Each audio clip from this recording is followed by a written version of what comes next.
Hey, this is Holly Thompson. I'm a Pilates teacher, I'm a personal trainer, and Z Health practitioner. And I'm teaching these classes for you once a week from now to the end of May. So that's about 7 weeks. And I'm calling this the Spring Vitality Series. Okay, so I actually looked up on Oxford Dictionary what vitality was just to make sure that it sounded good. But I want to make sure that the definition represented what I'm offering to you guys, what I'm hoping that you get out of this class. And what it said was vitality means a state of being of strength and activity, state of being strong and active. And I was like, that is perfect. Exactly what I'm hoping to inspire you guys is to do some strength training components while you're at home, maximize this time to build some muscle and maintain muscle, and then also being active. So giving you this class to add to your other workout sessions. So you have something that you can do every day or almost every day of the week. Okay, so strong and active, right? It also means energy, vitality. So through being strong and active, the result is that you have better energy throughout the day. Okay, so let's get started. I want you guys to have 3 things for this class. Okay, the first thing is some blank wall space. We're gonna do a couple things against the wall, okay? You can't use the door, you just make sure it's locked because I was doing some stuff on the door a long time ago and I had some bands on the doorknob and somebody barged in and it was fine, but it was just a little weird. So I don't like that to be startled, right? So make sure you lock the door if you're gonna use the door. Also, we wanna have some light hand weights. Now I say light hand weights because I don't want you guys to do too much for this class. Some of these things may be new, and you can always practice these later with heavier hand weights should you want to. So go on the side of light, okay? The third thing that we need for this class is a floor mat or a Pilates mat. You can do the Pilates portion on a carpet as long as it's a really well padded carpet and it's thick. Make sure that you can roll around on it. You don't want to do it on a hardwood floor. Again, I've tried that and I got bruises on my back and it was not worth it. So make sure you have like a thick mat you can use. Because the only 3 things we need.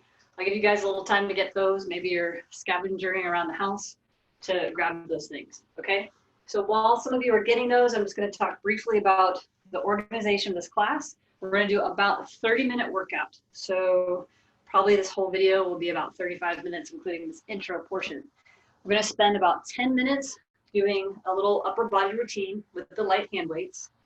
We're gonna spend 10 minutes doing some floor work for the core for Pilates. And then that's always really a quiet portion because I can't talk a lot when I'm teaching that. So you'll hear me be quiet for that. And then the last 10, we're gonna be doing some isometric contraction exercises against the wall, okay? And I'll talk a little bit more about that before we do it briefly. So we're gonna get started. Now, before we do those, we're gonna do a little bit of a warm up to warm up our joints for the movement. So we're gonna go through some body weight stuff for that, okay? So let's get started, you guys ready? All right, here's the warm up. We're gonna start with the skin step. So we're just gonna rub all around the body. Now we're moving from the distal portions of the body, or the ends, to the core area. So I'm going from the fingertips, up the arm, towards my heart, basically. And I'm trying to get all the surface of the skin. Okay, around the shoulder, let's do the other side. Around the shoulder, right here. Now we're gonna go from the toes up. If you can't reach your toes, just go as far down as you can. If you have something to put your foot on, it's helpful.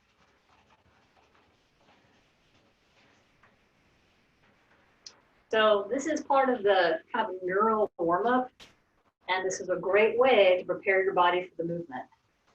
It activates a lot of the skin sensory receptors,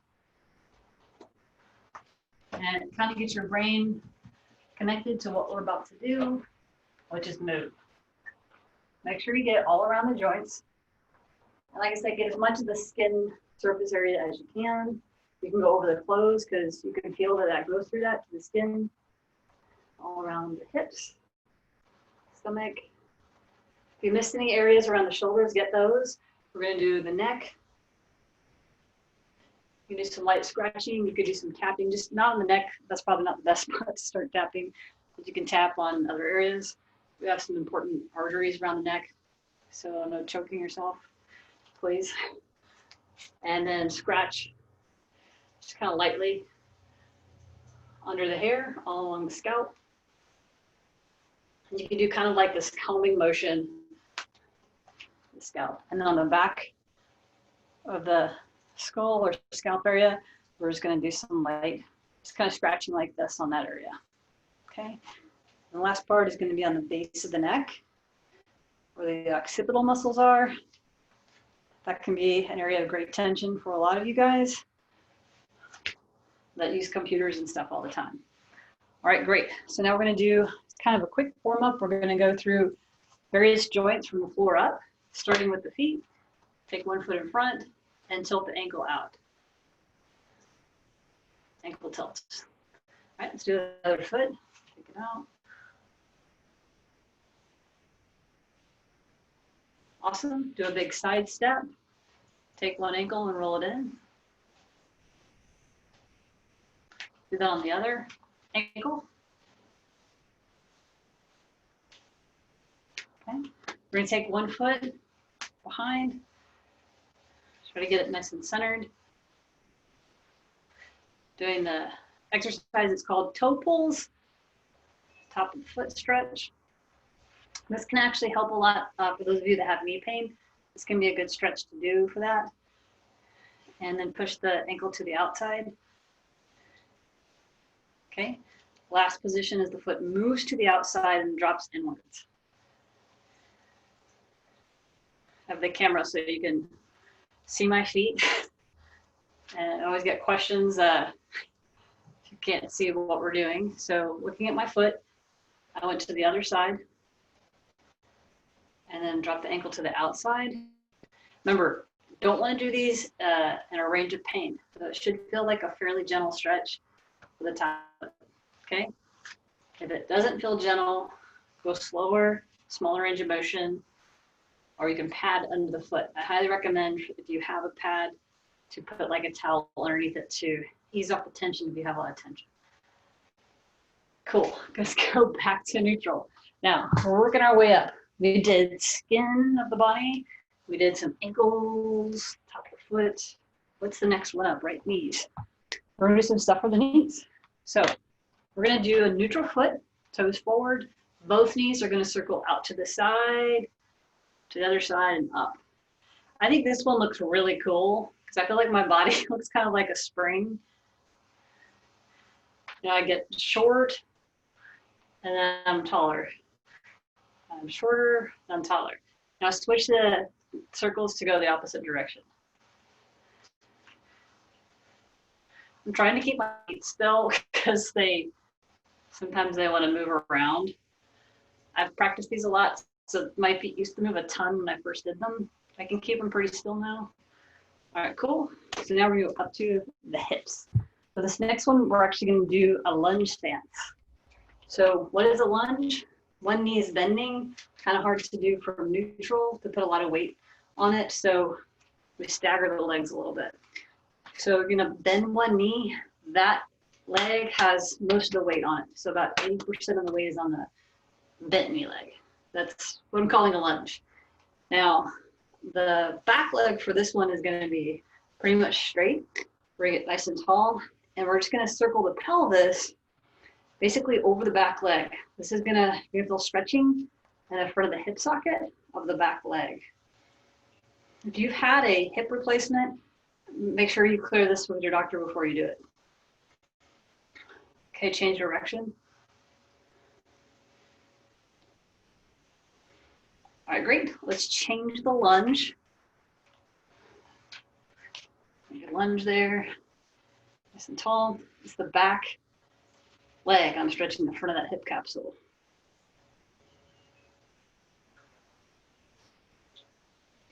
All right, change direction of the circle. We've got a lot more joints to go through. We're almost halfway from the floor up to the neck, right up to the head. lower back. We're gonna do that one next. So what we're gonna do is this hourglass exercise. So the pelvis and the head are moving in opposite directions. Change direction of this one. Knees a little bit bent. I'm looking at the cat sleeping. I'm so glad that they are sleeping now. They used to always jump on the floor when I did classes or floor exercises for my home routine. They were always jumping on me. And now they're just so used to it, they just take a nap now.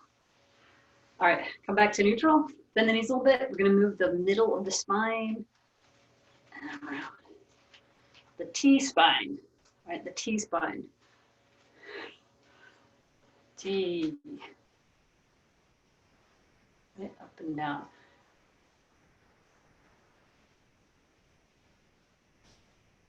All right, cool. So I moved it forward and back. Great. So now we're going to actually go right on to our neck. Now for this one, you're going to bring your chin towards your chest. So it's knotted, and you're going to push the chin forward. You're going to feel a pretty intense stretch for the occipital area at the base of the neck. And then bring the chin back in. There he is. There's one of the cats. And push the chin forward, getting a nice stretching sensation. And back. And then push the chin forward. Back. Hey, Marshall. This is Marshall the cat. And forward.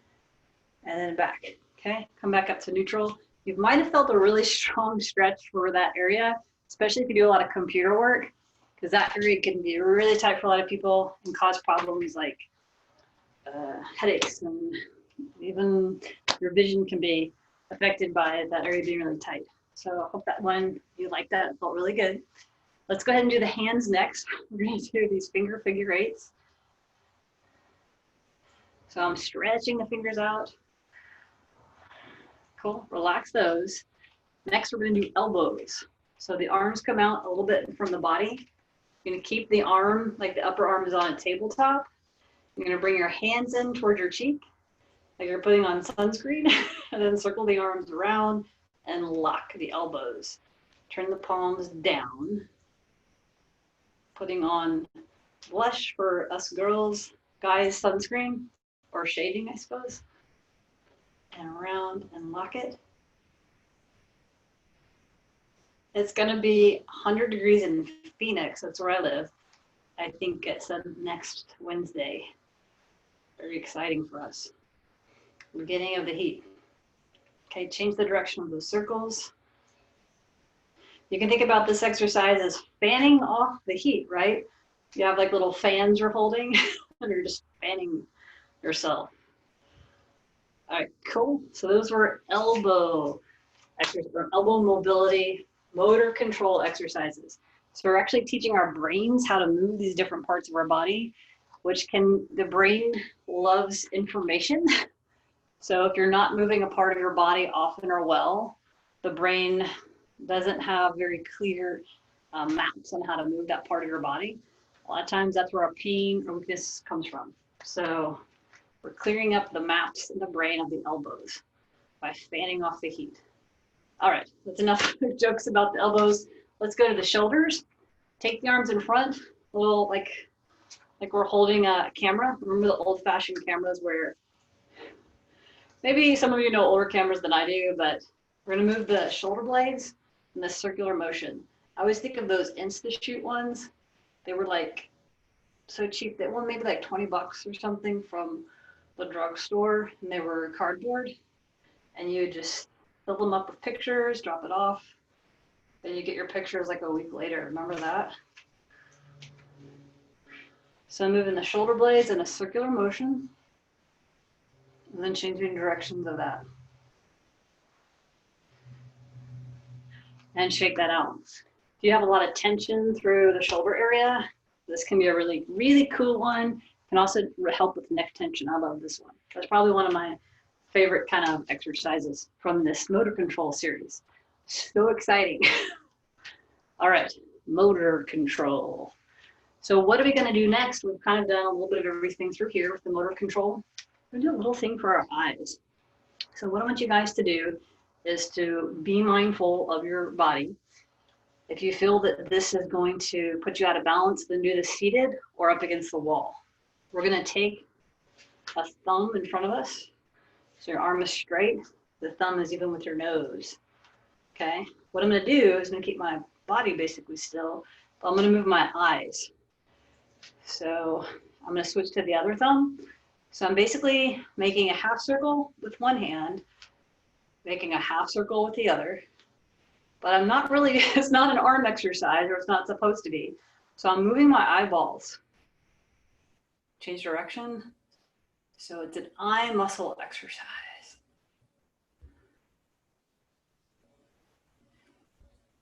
I make my eyes really big. You don't have to do that. It actually helps me see a little more clearly. And it activates my eye nerve a little more to make them big. It's not good to always do that, but it can help sometimes if you're having trouble focusing on this. It adds a little extra activation to most of the eye muscles. So if I'm doing this in front of the camera, this is what my eyes look like.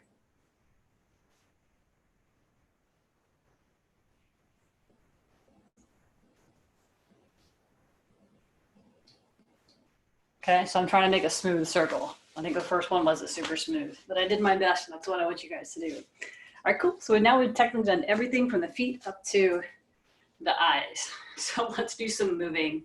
We're gonna start with some lower body stuff. Now, I said grab some light hand weights, get those. We're gonna start with those, okay?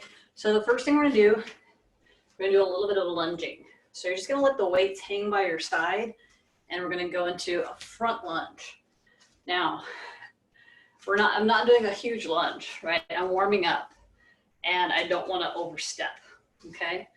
So technically, if I was teaching you guys sprinting or sport mechanics, I definitely wouldn't want my leg to come in front of my center of gravity or in front of my hip, because that would put me off balance. So if I was playing a sport, I wouldn't want to do a giant step forward. I'm going to set myself for injury or like a tackle or whatever. If you're playing soccer, you want to get the foot to land on the hip so that you're more stable. Okay, so in sport, super important, right? So I kind of think that's a good model for the other stuff we're doing. Sport is a really cool way of integrated movement, vision, body, motor control. So all the stuff kind of comes together when we go into a sport. Go ahead and do the front lunges on the other leg. Think of a sport that you've done in the past or that you love, or something that may not be a sport. Maybe you love walking outside or biking. Maybe you love throwing a ball with somebody. Maybe you love hacky sack. That used to be popular when I was a teenager, Frisbee. Think of something that you just love doing that's an activity. And is there a way that we can get you back to that, right? Is there a way that we can get you doing that, right? So let's start with these nice lunges.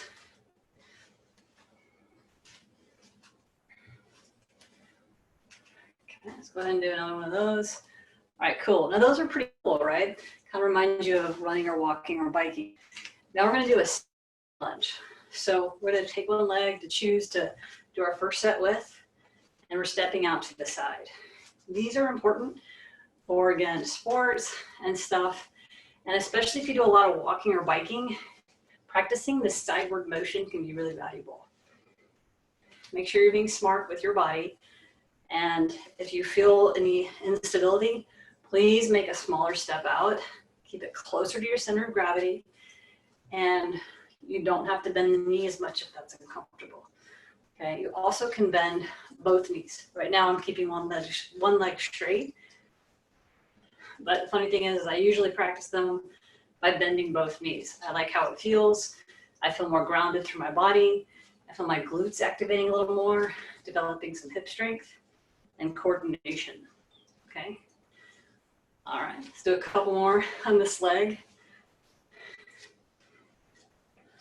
Cool. All right, we've got another side direction to go.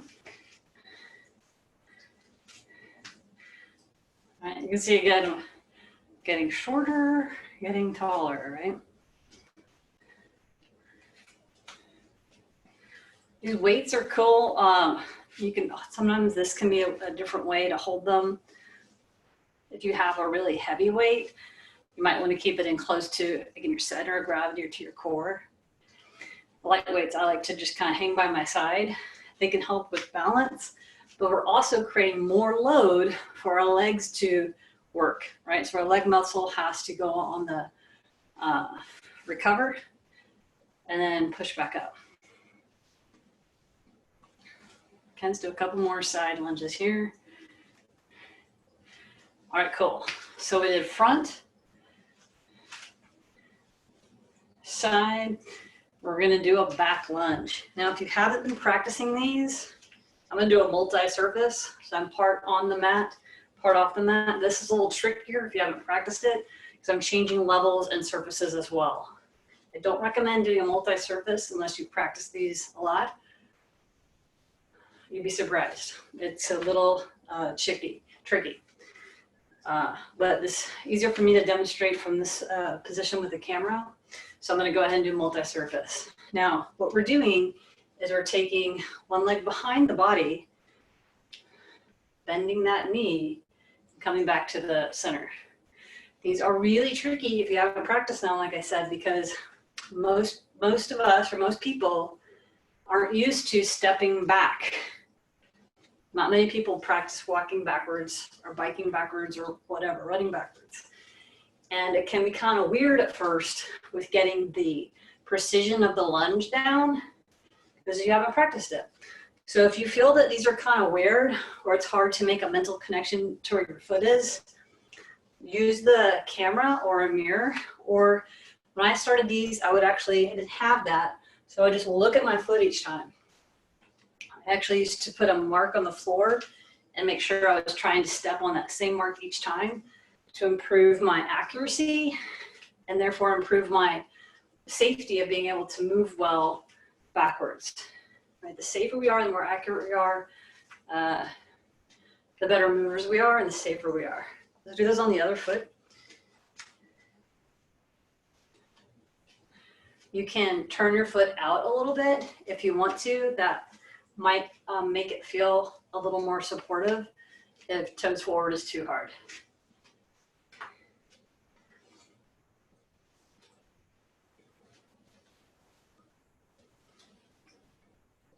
All right, we want to know where we are in space. If we're moving in a parking lot, we're moving on a field, wherever we are, we want to have reps, experience or repetitions for moving so that when we need to move backwards, we've got experience doing that. So we do it better and it's safer. I try to make a practice of running backwards and doing like a side step. At least when I play tennis or when I was playing a lot of tennis, I would practice those as often as I could. You'll find if you do a heart rate monitor and practice running backwards, be safe, but your heart rate will likely get up a lot higher than running forward. It's a pretty cool workout and there's some cool articles. If anybody wants an article on backwards running, just send me an email and I'll send you an article. I have one on that. All right, great. So now we're gonna come to the center. So let's take the light hand weights, bend the elbows in, and now we're gonna externally rotate the shoulders. So this is gonna be muscle that's right above the shoulder blade right here. You can't see my head, but I don't think it's important for this exercise. Okay, and now lift the elbows like that. Okay, keep doing those. I'm gonna feel like my head should be in the picture. Who is that? Is that the same person? Yes, it's the same person. That's Holly. Getting you guys to move, giving you guys some guidance on some exercises you can do at home. Okay, great ways to build up strength, increase your energy, increase your stamina. Part of improving your stamina is watching yourself in the mirror and doing excellent reps every time, okay? So elbows and wrists as high as your shoulders. All right, great. Next, we're gonna do an overhead press. Come into a little bit of a squat position. Elbows bend, and then you straighten the arms overhead. This is like a combination move.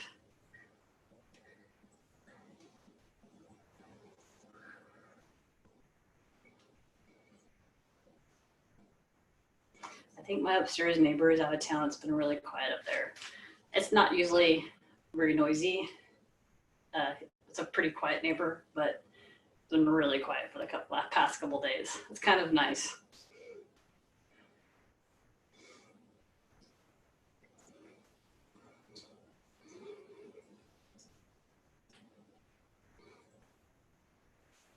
All right, let's do one more of these overhead presses, right? You might feel those if you're not used to getting the arms up overhead. Great exercise. Now, let's step back in, and we're gonna go ahead and move to some floor exercises. We spent quite a while with those weights, so we're gonna go ahead and do some floor work for Pilates. So what we're gonna do is we're gonna lay down on our back on the mat. This class is probably gonna go a little bit over. It's almost at 30 minutes now. So I think that we're gonna be going more like to about 37 minutes. I'll try to finish in 7 minutes. Okay, so what we're gonna do, we're gonna bring the feet hip distance apart. We're gonna press the arms back into the floor, and we're gonna lift the hips straight up into a bridge. Squeeze your butt hard. Squeeze the hamstrings by kind of pressing the feet and big toes down to the mat. Maintain this lift. So to maximize our short amount of time left, we're gonna do an isometric contraction. So what that is we're just gonna hold the muscular contraction for 90 seconds. Let's see if I can watch this timer here. 90 seconds. So keep your arms pressing back.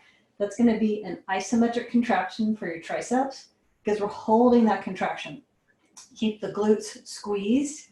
That's an isometric for the glutes because we're holding that contraction and the hamstrings engaged. I want you guys to do about a 50% of maximal effort contraction on those 3 muscle groups. So 50% is not 100. So it's half, right? Duh. But I don't want you guys going full effort. So half effort on the muscular contractions, but hold them. I think I said 90 seconds, yeah? It's been 45 seconds. So keep that squeeze. Think about if you have a bill, maybe it's a bill that you didn't want to get, and you were holding it between your butt cheeks, and you don't want to let that piece of paper fall out. So keep the butt cheeks squeezing together, lift the hips as high as you can, hold that 50% contraction, 90 seconds. We are at, getting really close here, 15 more seconds. 10 more seconds. All right, now we're gonna come down out of this, pull the tummy in. If you have time to roll down, if you aren't already lowered down, let's just kind of roll back down. If you lowered straight down, that's okay. Now what we're gonna do is pull the knees in towards our chest. I'm moving back so you can see me better. I think I need to bring the camera up. So you guys stay on the mat, bring your knees towards your chest for the next exercise, okay? So for the next one, what we're gonna do is from the knees into the chest, you're going to put the hands around the shins. If you have no neck issues, you can bring your head up. Most of you, I think, have some neck history. So if there's some neck issues, just keep your head down. I'm gonna press the legs out. The arms go up to the ceiling. Keep the abs tight and pulled in. Keep your back down into the mat and circle the arms in. Then your knees into your chest. Now, if you have a tight space like me, we don't have to circle the arms, right? You can just go overhead and bring the knees back in. But it feels kind of nice for the shoulders, so I'm gonna do it anyway, even though I have to bend my arms. So keep the low back down, keep the navel pulled in, and here. You might feel some stretching in the quads because we worked those quite a bit with those lunges we did earlier, and I actually forgot about that. So I'm feeling some stretching in my quads. So you might feel stretching there. Right? Kind of a benefit. If you can get the knees straight, you're also going to get some stretching through the hamstrings as well. Okay, 2 more of these up. Little arm circle, keeping my back flat on the floor. Little arm circle, and in, rock it out. Rock out, rock out with your rocking back and forth. I moved the guitar amp. I used to have that set up over there. I have that in the other room now. So there's more wall space. I'll fit this stuff in here. All right, great. Now what we're gonna do now is put one foot on the floor, wrap the hands around the other knee. This knee's pulled in. Okay, go ahead and straighten that leg out on the floor if you can. And we're gonna keep the leg on the floor, on the floor. This is an ab exercise. We're gonna use this leg to help. It's gonna kick us out. I'm gonna straighten the knee, stretching my hamstring. I'm gonna pull my abs in or roll down. So the leg is helping me lift, looking at my foot, and I'm rolling down. Okay, I'm coming up. I'm trying to get my back nice and flat by lifting my chest, looking at my toes, and down. And one more, coming up and rolling down, okay? So I'm gonna switch that to the other leg. And place the hands around here. I'm gonna get a little bit of assistance. That leg is working as a lever to help me lift my torso up off the floor. And I'm rolling the back down as much as I can. Okay, so I'm coming up, flatten the back, lift the chest, get nice and long through the spine, bend the arms, bend the knee, come back down softly, right? We don't want to bang down on the floor, right? Don't want to, we don't want to need a helmet for Pilates exercise, right? So we just keep it soft and controlled. A lot of it's kind of that motor control the body, right? Don't want to bang anything. So that's all we're going to do on the mat portion today. Everybody come up. We're going to do 1 or 2 things on the wall, and then that'll be it for today. All right, we're at 36 minutes. So we will be done in 2 minutes, okay? So we're going to do this. We're going to do a half push-up, and we're going to hold it for 90 seconds. So we're going to come over to the wall, get to your wall push-up position. We're going to come down into a half push-up. Right, so that means the elbows aren't on the wall and the arms aren't straight. We're gonna hold it for 90 seconds. So everybody get set up, go into your half push-up, and we're gonna hold. Keep the abs tight, keep your spine straight, long, have like a long spine, it's neutral. I'm watching the clock. I said a minute, right? Or did I say 90? I think I said 90 seconds. So we're gonna hold it for 90 seconds. We're 20 seconds in. Now this is another isometric contraction. We did a couple of those on the floor. I think we did at least one of those. And this one is also doing more than one muscle group. So we've got the chest, we've got the biceps, we've got some of the forearm muscles involved. The abs nice and tight.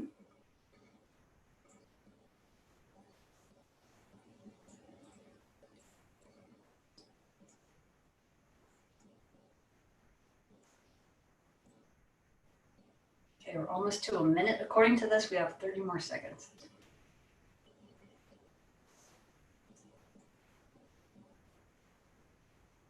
Control your breathing. Nice deep controlled breaths. Nothing too strenuous going on here. We're just holding a contraction. It's not a life-threatening situation, right? If it is, don't do it. Should not be a life-threatening situation. Should be no boulders swinging through the air, right? Or arrows flying anywhere. And that's 90 seconds of come out of that. Whew. Definitely feel some heat in the arms after that. So let's relax. We're gonna do one cool down exercise today. We're gonna stand with the feet apart, and we're gonna do this sort of arm swing. Keep doing those. I want you guys to see me. I'm gonna feel like I'm looking out at you guys, so I'm gonna lift the camera. Just doing this nice little arm swing exercise.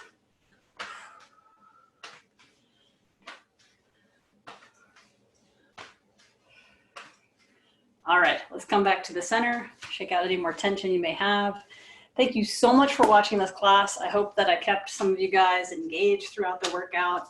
And I really look forward to hearing some feedback from any of you or all of you about this class. Send me an email. Let me know what you liked, maybe if there's something that I didn't do that you were hoping to see, and I'll try to include it in a future class during the rest of this Spring Vitality series.